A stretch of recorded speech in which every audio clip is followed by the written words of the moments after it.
Bon les gars, le débat est clos maintenant, hein. Le débat est clos. On a attendu ce match-là depuis bien longtemps. On a dit que Barça, PSG, ce sont les meilleures équipes actuellement. Et on veut un match pour départager qui est la vraie meilleure équipe. Aujourd'hui, on a la réponse, hein. Le PSG qui a vraiment traumatisé le FC Barcelone aujourd'hui. Score final, 1-2 en faveur des Parisiens. D'abord, pour ce match-là, il faut savoir que en première mi-temps, le, le Barça dominait pendant les 15 premières minutes, mais après ça, le PSG a commencé à prendre le contrôle du jeu. Surtout quand ils ont égalisé pour... On ne voyait plus le FC Barcelone. Je suis vraiment dépassé aujourd'hui. Je suis vraiment ému par cette victoire du du Paris Saint-Germain plutôt. Sans plus tarder, on va commencer d'abord pour voir la composition proposée par chaque équipe. Le FC Barcelone a proposé une formation 4-2-3-1. Au poteau, on avait Chesney. En défense, on avait Koundé, Garcia, Koubassi, Martin. Au milieu, on avait De Jong, Pedri.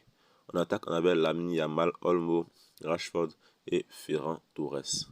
En ce qui concerne le PSG, ils ont opté pour une formation 4-3-3. En défense, on avait Mendes, Pacho, Zabarni, Hakimi. En milieu, on avait Ruiz, Vitinha, Zaïre Emery. En attaque, on avait Bakula, Mayulu et Mbaye. Donc ici, là, on peut déjà faire une critique. On peut parler un peu de la composition du PSG. Le PSG a fait une proposition de l'équipe B, hein, c'est pas l'équipe A. Il y avait beaucoup d'absents tels que Marquinhos, hein, Désiré Doué, Dembélé, Kvaratskhelia, etc. Donc c'est l'équipe B en fait. Donc l'équipe B a gagné l'équipe A du FC Barcelone et ça c'est vraiment triste. Le FC Barcelone jouait à domicile. Les Parisiens sont partis les gagner au Camp Nou. Vraiment c'est vraiment pathétique, ça fait pitié quoi. Le FC Barcelone, on disait déjà qu'il était la meilleure équipe, mais à la vue aujourd'hui du noir, cette équipe du FC Barcelone là.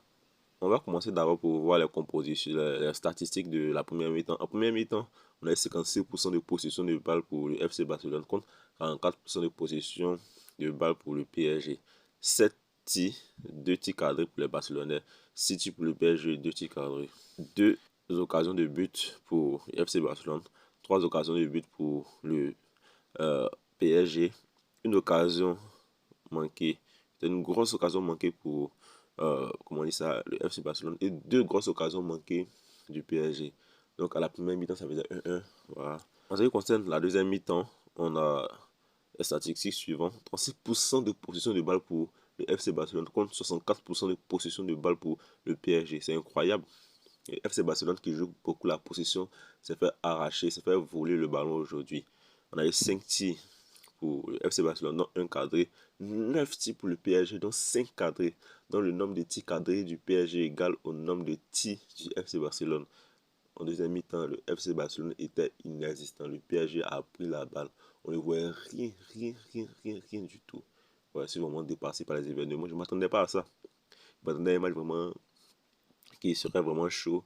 Mais en deuxième mi-temps, le Barcelone n'existait pas. Le FC Barcelone n'existait pas. Je ne sais pas si pour ce match-là, il y a un côté positif pour le FC Barcelone.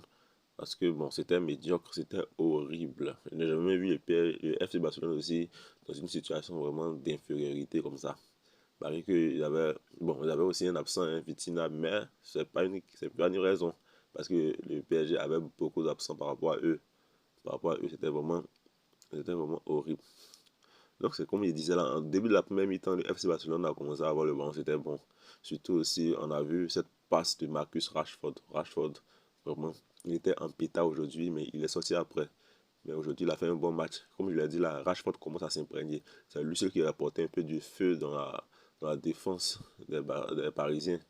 C'est lui qui était un peu percutant. Bien que, bon, il n'arrivait pas toujours à passer, mais au moins, il provoquait un peu des problèmes à la défense euh, parisienne. Mais, vous avez vu, sa passe était vraiment incroyable. Une passe en une touche déjà pour Ferran Torres. Ferran Torres qui a bien marqué. Mais la passe était incroyable. Moi, j'ai beaucoup. Quand j'ai vu la passe, j'ai dit waouh, quelle passe. Il a fait une très belle passe pour Ferran Torres. Ferran Torres qui a envoyé le ballon d'où elle venait. Le gardien n'a pas pu bouger. Et c'est rentré. But. Très beau but.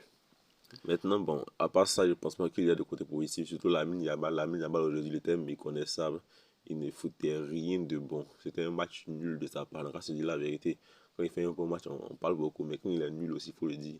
Lamine Yamal n'a rien proposé aujourd'hui. C'était horrible. Il n'avait pas de solution. Il n'arrivait même plus à dribbler. Voilà. C'était vraiment bon, bloqué de sa part, hein, parce que le PSG l'avait enfermé. On ne voyait même pas Lamine Yamal aujourd'hui. Il avait quelques belles passes extérieures, mais ça ne suffisait pas. En ce qui concerne le PSG, après, une meilleure chose que j'aimerais dire de positif, c'est que ils ont gagné. Et en plus, à l'extérieur, au FC Barcelone, au Camp Nou, c'est pas facile. Donc ça, c'est quelque chose de positif. Deuxième chose que j'aimerais mentionner aussi, c'est qu'ils étaient menés. Ils ont réussi à renverser le score 2 buts à 1. Et dans les ultimes secondes, dans les dernières minutes de cette rencontre, ils ont marqué. Le PSG, il faut aussi saluer les caractères, les, les choses, comment dire ça, la mentalité de gagnant. Parce que ça, c'est pas facile, hein, de revenir au score au Camp Nou. Au FC Barcelone, eux, ils ont prouvé, ils l'ont fait. Ils ont prouvé aussi que c'est la meilleure équipe. La meilleure équipe. En ce qui concerne les joueurs qui m'ont beaucoup énervé au FC Barcelone, c'est Barcola. Barcola, ce qui m'énerve, c'est que tu sais que c'est un gars qui est fort, mais il fait trop de mauvais choix. Ouais, il est très technique, c'est la technicité. Il est tellement fort. Mais il est trop imprécis. Il a tout raté. Si c'était pas son imprécision, peut-être actuellement, ça fait 3 buts parce qu'il a raté beaucoup d'occasions. Le face à face avec Chesney et tout ça, il rate trop. Trop de mauvais choix. Sinon, tu sais qu'il est très très fort. Il est fort. Mais tu sais qu'il peut faire mieux. Mais comme il n'arrive pas à faire mieux, ça énerve en fait. Sinon, on sait que Barcola, c'est un joueur qui peut faire mieux. Il y a aussi Mendes. Mendes est trop fort, le gars. Il est trop fort. Lui seul, il joue défense. Lui joue attaque. Non, il est trop fort. Regardez sa puissance, regardez sa percussion. Il court comme un tubo. Il est vraiment fort, ce gars. Il enfonce. Tu vois, il est tellement dangereux. C'est un gars qui est dangereux pour les défenses adverses, hein, parce qu'il a une vitesse incroyable. Il va comme un turbo. C'était vraiment horrible de défendre contre lui. Il a fait une passe qui a amené au but de Mayolo. En même temps, on fait une transition sur Mayolo. Mayolo aussi, il a bien joué. C'est vrai que c'était un remplaçant en tant que tel. C'était pas le titulaire en tant que tel. Mais il a assuré. Ouais, il a assuré son but avec un sang-froid incroyable. Face à Chesney, quand ils ont fait la passe, il a bien marqué. Avec un sang-froid incroyable. Moi aussi, pour moi, il a fait un très bon match, Mayolo. Il a fait un très bon match. Il s'est pas mal débrouillé. Ensuite, il y a Zaïre Emery. Zaïre Emery, bon, lui, il était inexistant dans ce match-là. On a vu qu'il était inexistant dans ce match. Voilà, on ne le voyait pas. On ne le voyait pas. C'était vraiment difficile pour lui de se montrer. On ne le voyait presque pas. Et ça, c'est- c'était super. C'était super pour le FC Barcelone, mais horrible pour le PSG. Mais en tout cas, bon. Après, le FC Barcelone, le Paris Saint-Germain a gagné, donc il n'y a plus rien à dire. Il y a aussi Vitinha. Vitinha qui était bon aujourd'hui aussi. Voilà, tu connais Vitinha, hein, la manière de dribbler, blablabla. Voilà. Au début, en première mi-temps, c'était pas trop ça, mais après, en deuxième mi-temps, c'est retrouvé. Ils ont vraiment traumatisé le FC Barcelone. Le FC Barcelone était traumatisé aujourd'hui. Il était traumatisé aujourd'hui. Voilà, il était traumatisé. Trop traumatisé même. Voilà, surtout en deuxième mi-temps, on ne voit même plus l'équipe du FC Barcelone. Maintenant, il y a aussi Pedri. Pedri, pour moi, il a fait un bon match. C'est lui seul qui montrait les belles choses aujourd'hui. Le seul qui montrait les belles choses. Lewandowski, il est rentré. Je ne sais pas pourquoi il est rentré. Il n'a rien fait de bon. Mais en tout cas, c'était un peu ça. En tout cas, aujourd'hui, toutes les bouches sont fermées, hein. On sait maintenant qui est la meilleure équipe d'Europe. FC Barcelone. FC Barcelone a encore beaucoup à faire parce que ce PSG les a dépassés. Il était vraiment étonné de voir ça, hein, parce que moi, je n'avais pas encore vu le FC Barcelone jouer comme ça.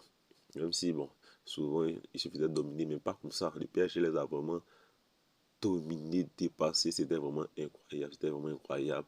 Le Paris Saint-Germain qui montre aussi sa suprématie, malgré l'équipe B, je rappelle, parce que c'est pas l'équipe au complet. Malgré ça, ils ont vraiment détruit le FC Barcelone.